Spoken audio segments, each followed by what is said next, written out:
कब है जगन्नाथ रथ यात्रा? 26 या 27 जून 2025। जाने सही तिथि एवं पौराणिक कथा।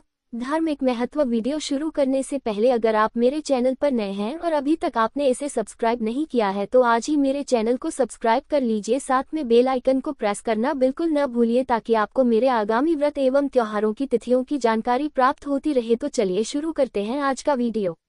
भगवान जगन्नाथ रथ यात्रा की शुरुआत हर साल आषाढ़ माह के शुक्ल पक्ष की द्वितीय तिथि से होती है। हर साल आषाढ़ माह के शुक्ल पक्ष की द्वितीय तिथि को उड़ीसा के पुरी में भगवान जगन्नाथ की भव्य रथ यात्रा निकाली जाती है। ये यात्रा न सिर्फ धार्मिक आस्था का प्रतीक है बल्कि इसे देखने और इसमें भाग लेने के लिए लाखों श्रद्धालु दूर दूर से आते हैं। भगवान जगन्नाथ, उनके बड़े भाई बलभद्र और बहन सुभद्रा इस यात्रा में 3 अलग अलग रथों पर विराजमान होते हैं। मान्यता है कि इनका दर्शन करने से सभी पापों से मुक्ति मिलती है और जीवन में सुख शांति का वास होता है। 2025 में शुरू होगी जगन्नाथ रथ यात्रा। सही तिथि। हिंदू पंचांग के अनुसार आषाढ़ माह के शुक्ल पक्ष की द्वितीय तिथि की शुरुआत 26 जून को दोपहर 1:25 से होगी। वहीं तिथि का समापन 27 जून को सुबह 11:19 पर होगा। ऐसे में इस साल भगवान जगन्नाथ की रथ यात्रा 27 जून 2025 से शुरू होगी। आपको बता दें कि इसका आयोजन उड़ीसा के पुरी शहर में होता है, जो भगवान विष्णु के 4 धामों में से एक माना जाता है। इस दौरान करोड़ों लोग पुरी पहुंचते हैं ताकि भगवान के दर्शन कर सके और रथ यात्रा में भाग लेकर पुण्य कमा सके। रथ यात्रा से जुड़ी पौराणिक कथा।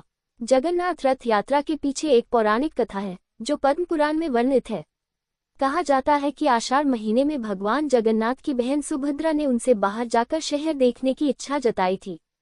तब भगवान जगन्नाथ ने अपने भाई बलराम और बहन सुभद्रा के लिए 3 रथ बनवाए।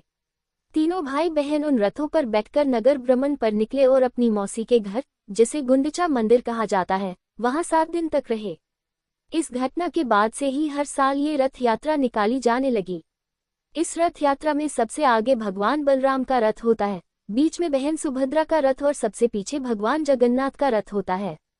रथ यात्रा की खास बातें। इस यात्रा में 3 भव्य रथ निकाले जाते हैं। सबसे आगे भगवान बलराम का रथ, बीच में बहन सुभद्रा का रथ और सबसे पीछे भगवान जगन्नाथ का रथ चलता है। भगवान जगन्नाथ का रथ नंदी घोष कहलाता है, जिसकी ऊंचाई करीब 45 फीट होती है और इसमें 16 पहिए होते हैं। ये रथ नीम और हंसी की लकड़ी से बनाया जाता है और इसे खींचने वाली रस्सी को शंखचूड़ कहा जाता है। रथ निर्माण में किसी भी प्रकार की कील या लोहे का प्रयोग नहीं किया जाता क्योंकि यह आध्यात्मिक रूप से अशुभ माना जाता है। रथों का रंग और स्वरूप। भगवान बलराम और देवी सुभद्रा का रथ लाल रंग का होता है, जबकि भगवान जगन्नाथ का रथ पीले या लाल रंग में सजाया जाता है। रथों को सजाने और सज्जा में पारंपरिक कारीगरों का विशेष योगदान होता है। ये कार्य भी पूरी श्रद्धा और विधिपूर्वक किया जाता है। रथ यात्रा का धार्मिक महत्व। ऐसा कहा जाता है कि भगवान जगन्नाथ के दर्शन और रथ को खींचने से मनुष्य के सभी पाप खत्म हो जाते हैं और उसे सौभाग्य की प्राप्ति होती है। रथ यात्रा में शामिल होकर मोक्ष की प्राप्ति तक का मार्ग खुल जाता है। यही वजह है कि देश ही नहीं बल्कि विदेशों से भी श्रद्धालु हर साल पुरी पहुंचते हैं।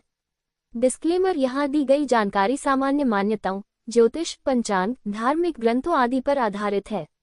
यहाँ दी गई सूचना और तथ्यों की सटीकता, संपूर्णता के लिए हमारा चैनल उत्तरदायी नहीं है। हमारे वीडियो में अंत तक बने रहने के लिए आप सभी का हार्दिक धन्यवाद।